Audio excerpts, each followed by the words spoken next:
Hey everybody, today we received a long-awaited package, straight from Kamchatka. We open it.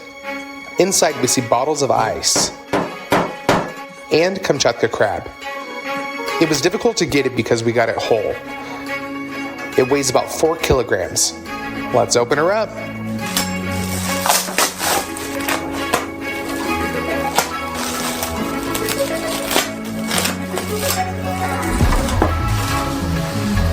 When folded up, it's not that big.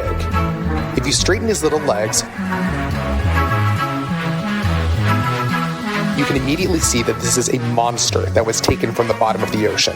There are many types of crabs, but there's usually not much to eat in them, and there's a lot of meat in this one. Therefore, it is considered the most expensive in the world. Our crab costs $220. It's already boiled. We need to get the meat out of it. We tear off the shell. We tear off the gills.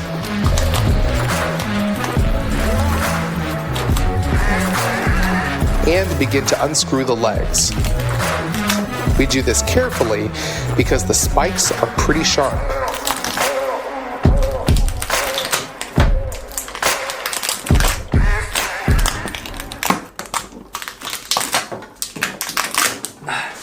We pull out the remaining pieces of meat from the shell, and we get a whole mountain of crab legs. They need to be broken at the joints.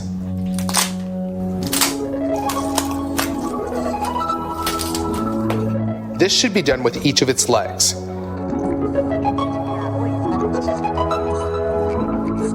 Now we take one leg, cut it lengthwise with scissors, and take out a nice, whole, real crab stick. We throw the meat into the bowl. After about 20 minutes, we got all the meat from the crab. Now, there are $220 in this bowl. In this form, we can finally eat the crab. It tastes kind of like crawfish, only twice as saturated, and the meat is juicier. Let's cook 3 completely different crab dishes. First up, crab's Benedict. We'll need pieces of crab, broken into fibers, all transferred into a bowl. We take a small green onion, cut it into circles, and put it with the crab. Put a grater on top and zest a lemon into this. Cut the lemon in half and squeeze out some juice. Olive oil and chili pepper, a little salt. Now mix it up. And our filling is ready. We put a saucepan with water on the stove. Let's salt the water, pour in 2 tablespoons of vinegar, break the egg into a cup. When the water starts to boil, we quickly stir it in a circle with a whisk to make a whirlpool. In the middle, in one movement, pour in the egg. Cook that for 20 seconds. We take this out with a slotted spoon and put it onto a paper towel. Now we're going to need 2 of those poached eggs. Now let's make a hollandaise sauce. To do this, we separate the egg yolk from the egg whites.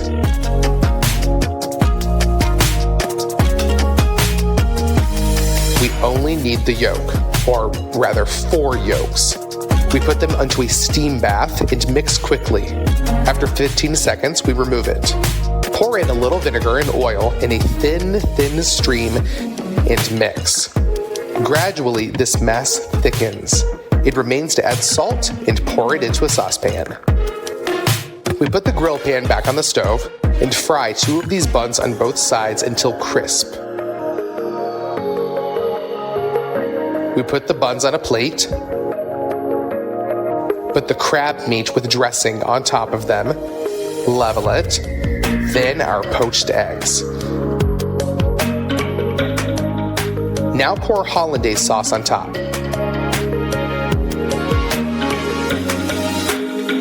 And finally, you need to sprinkle all this with paprika. Our crab Benedict is ready. We cut into the egg, and the yolk breaks as needed.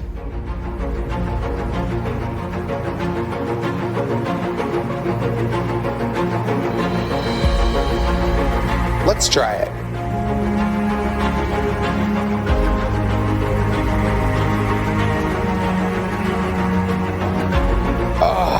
fucking delicious. Crispy toast, runny yolk, hollandaise sauce, and crab. A real royal breakfast. Next up, tom yum. Alright, the ingredients we need are crab, scallops, and shrimp. Coconut milk, tom yum paste, fish bouillon granules, fish sauce, oyster sauce, and cherry tomatoes. We open the bonito kanzashi, pour the granules into the pan. Pour in 2 liters of boiling water and mix that so that the granules dissolve. This will give us a nice fish broth. Turn on the stove, bring the broth to a boil, and open the coconut milk. Although it looks more like a paste, we put all this into the pot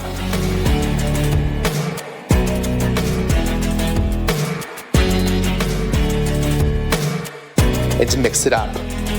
Now our soup has turned white, so add fish sauce, a tablespoon of oyster sauce, and most importantly, tom yum paste. This contains all the Thai spices we need. We throw in a couple of spoons to the soup. Mix it up. Now for the seafood. Scallops,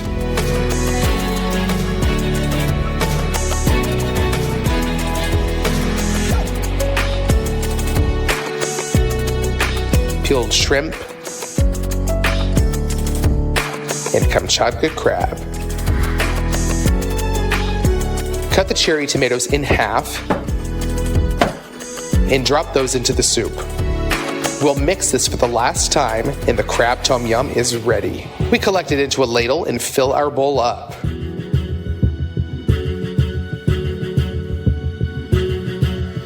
Finally chop the greens and sprinkle them on top. Let's taste test it.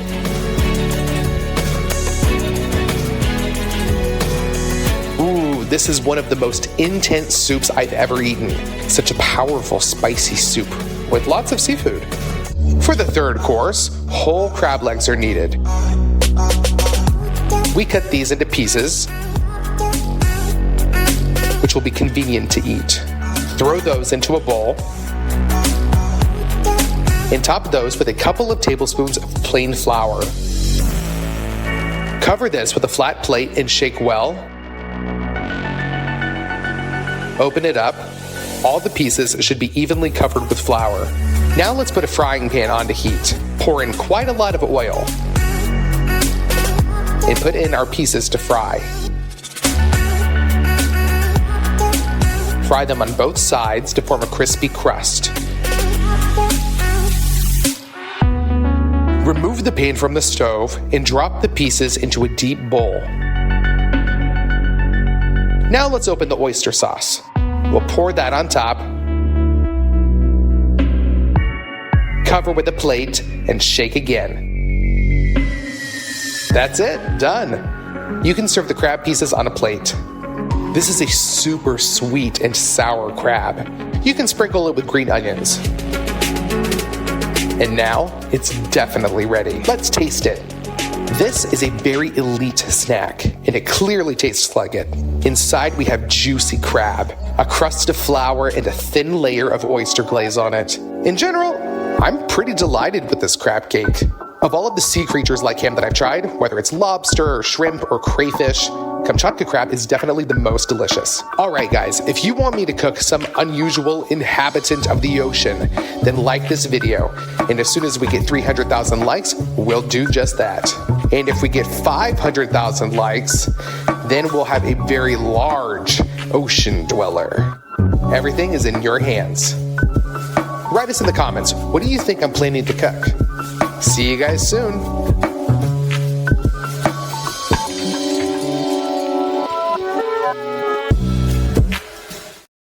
Hey everybody. Today we decided to cook a giant Skittle. Let's open the packet and see what it's made of. Inside there are a bunch of small candies. If we crush them, it becomes clear that there is a candy coating around a soft, chewy inside. Now let's buy everything we need to cook a giant Skittles. First up, you'll need a lot of sugar, a box of oil, go to the produce section, and we take out quite a lot of lemons. We choose the largest and ripest watermelons and put them in the cart. We'll need a total of 7 watermelons. We pull up to the checkout with 2 carts full. We unload them.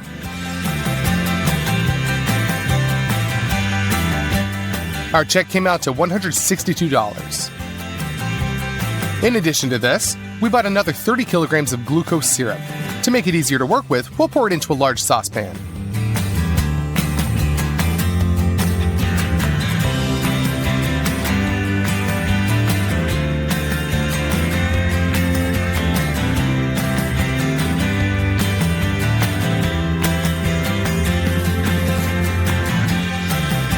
I ordered something special for this video.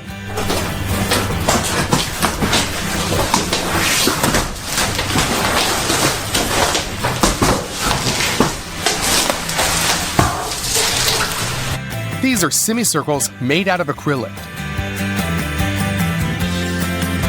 They will serve as our huge Skittles mold. We fill the mold with oil and smear it around with a brush.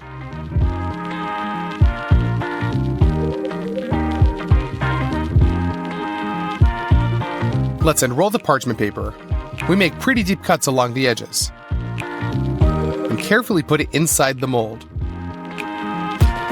Thanks to the oil, the parchment sticks well to the mold. That way we cover up all the inside of the semicircle.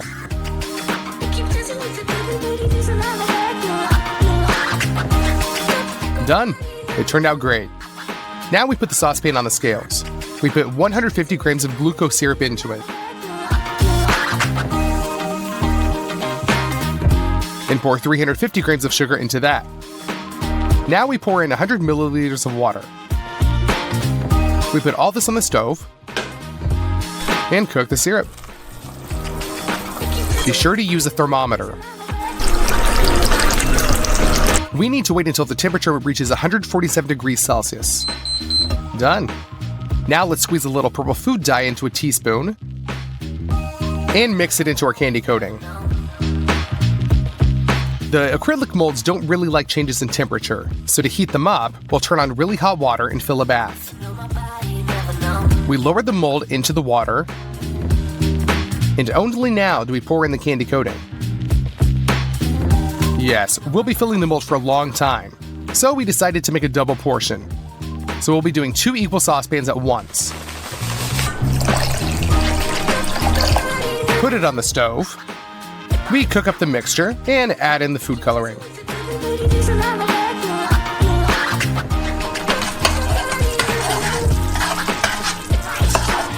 Let's send the second mold into the bath. Pour the coating along the walls.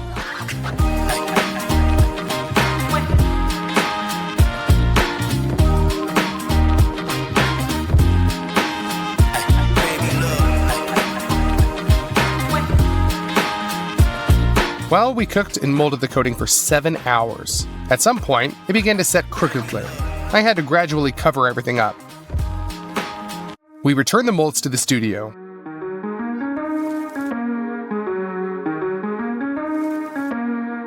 We've already made the outer layer for the candy. Now all we need to do is make the insides.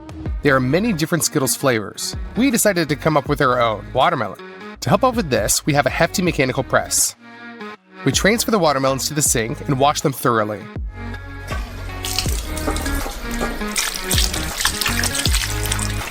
We put the clean watermelons in a huge bowl.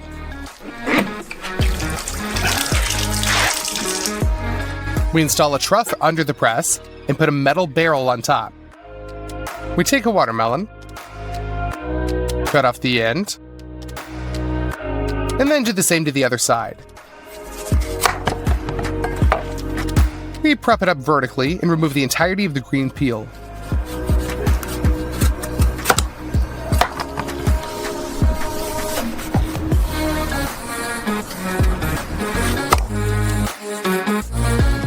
Now all we have is the pulp. We throw it into the barrel. Cover the top of the metal disc. Take another watermelon and clean it the same way.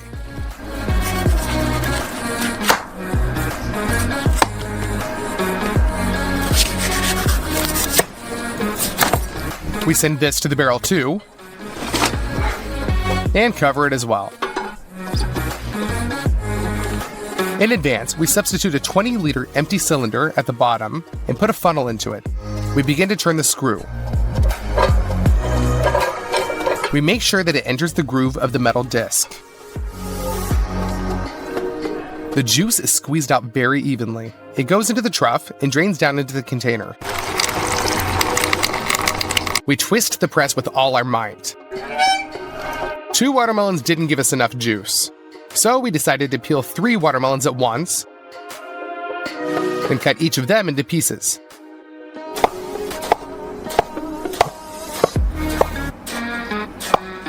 We load them into the barrel and covering them with metal discs. Squeeze out the juice. We clean another watermelon. Squeeze the juice out of it too. Now we have almost a full container, but I want my Skittles to be sour. Let's squeeze the juice out of the lemons as well. First, we roll them with our hands on the table to loosen up the insides. Then we cut and squeeze the juice using our hands.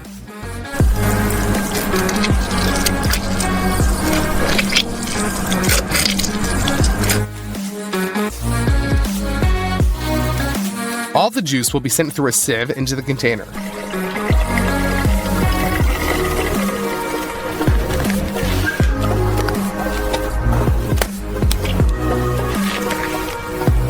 By the time we get to the studio, the juice has separated, and the red part was at the bottom. We decided to try it, and the taste hasn't really changed at all. I mean, real watermelon juice can be transparent. We shake the container well, and the color comes back. For the inside of the candy, we need 4 pots. We pour 150 milliliters of watermelon juice into each of them.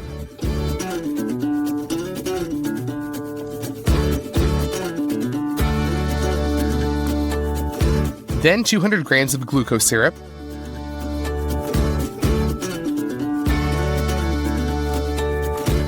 and 300 grams of sugar into each. We put all this onto the stove. Be sure to put a thermometer in one of the pots. The candy is boiling and you can't touch it at all. Just wait until it reaches 123 degrees. Open the butter. We cut it into small pieces.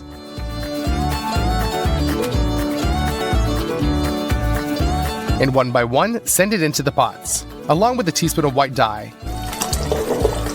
Now we mix it up. The candy is ready. Just have to pour it into the molds.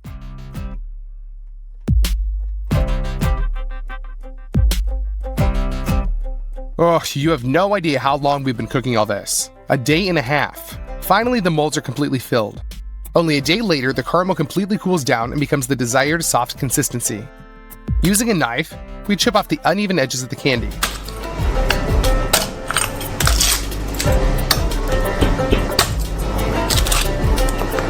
One half is covered with parchment. We put a board on top and turn it over.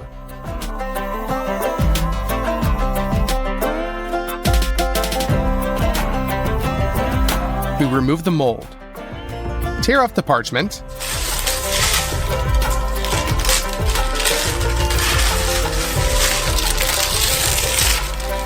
And turn over our candy half. The same should be done with the second one. Now, the most dangerous thing is to attach the 2 halves to each other. Then the worst thing imaginable happened. One half slipped and we heard a crunch, which really scared us. We were trying to connect the 2 halves. So we tear off the parchment and see the candy coating has split. We were really upset. Well, what can you do? We tried to at least save the filling.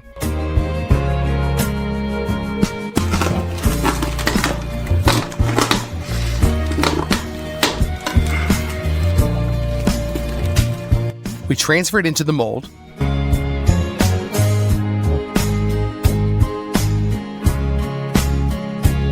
we'll have to redo the candy coating. But this time we'll do it differently.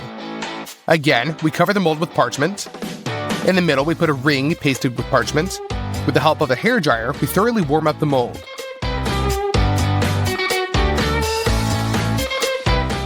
We cook the purple coating again, but something really scary happened here.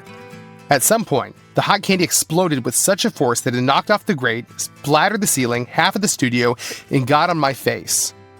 With serious burns and eye injuries, I was taken to the hospital by ambulance. If you want to see how my face looks now, then follow the link in the description to my Instagram. I should say right away, this isn't for the faint of heart. While I'm recovering, my dad will finish the Skittle. He pours that purple candy down the walls of the mold. He files the uneven edges.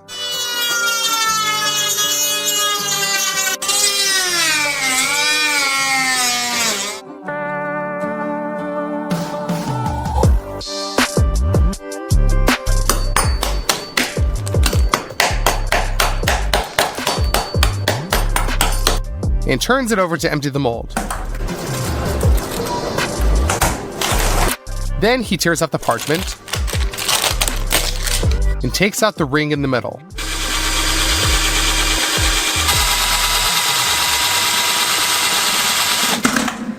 The edges of the lower half are now coated with the hot candy mixture.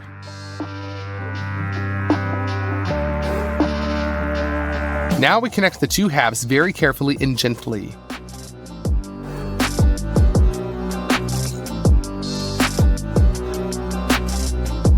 Once again, we go around, connecting them at the crease.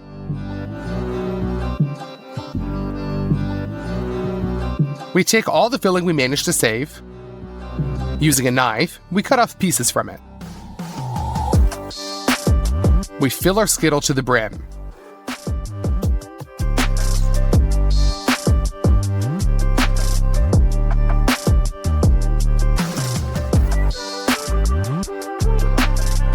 And close it off from above. The joint is filled with the mixture. We just cut off the excess with a knife. Using a burner, we warm up our Skittle from the outside to melt small chips and sugary crumbs. On a piece of parchment, we draw the S logo. Now we melt white chocolate in a steam bath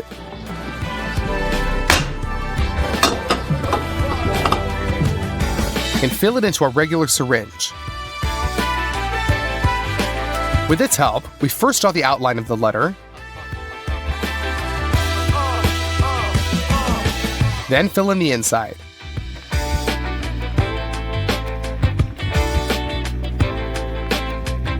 We wait for the chocolate to harden and transfer it to the candy. That's it! Our giant Skittle is finally ready. We spent a lot of money, time, and most of all, health on this experiment. If my dad hadn't helped me, we probably would have never finished this video.